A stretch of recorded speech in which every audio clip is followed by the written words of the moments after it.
mondial, celui du producteur Harvey Weinstein. Claude François qui est mort au milieu de C'est le premier jour de l'Euro. Et maintenant, écoutez Yuri Gagarin. Aujourd'hui, 15 juin, on souhaite un bon anniversaire aux éditions Larousse, 170 ans.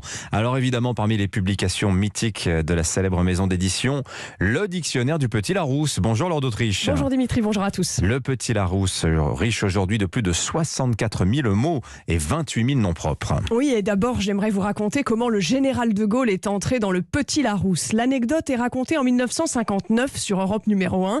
Il a suffi d'entendre en 1940 le général de Gaulle pendant son appel du 18 juin pour voir qu'il prenait de l'envergure, expliquent les journalistes Jean Marin et Jean Auberlet. Ils avaient animé sur la BBC, Radio Londres, l'émission Les Français parlent aux Français. Vous m'avez dit, tiens, en sortant du studio, il vient d'entrer dans le Petit Larousse. L'homme était exceptionnel et de ce personnage exceptionnel, rien ne nous étonne. On nous aurait dit qu'il atteindrait les plus hauts sommets en quelques minutes. Nous l'aurions cru. Ce jour de juin 40, ils ont vu que le général de Gaulle marquerait l'histoire. Les personnalités qui entrent dans le Larousse sont souvent flattées. En 1967, le peintre et écrivain espagnol Salvador Dalí attendait encore d'y voir inscrit son nom. Vous aimeriez figurer sur le Petit Larousse? Ah, naturellement, un très grand honneur. Vous pensez y figurer bientôt? Ah, aucune idée, mais moi-même, je refais le dictionnaire, tous les soirs. À chaque fois que je dédicace ou que je fais un autographe, j'ai l'impression que j'apprends à écrire.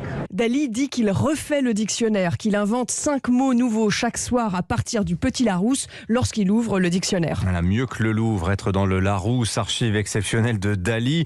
Bon, il y a les personnalités qui savourent le fait de voir leur nom y figurer de leur vivant et accèdent ainsi à une forme d'éternité. Oui, comme le chanteur Henri Salvador, dont le nom apparaît en 2002. Je défends la langue française, mais j'étais vraiment très touché. Vraiment, c'est tellement inattendu pour moi. Je peux vous le dire crûment, on se sent moins con.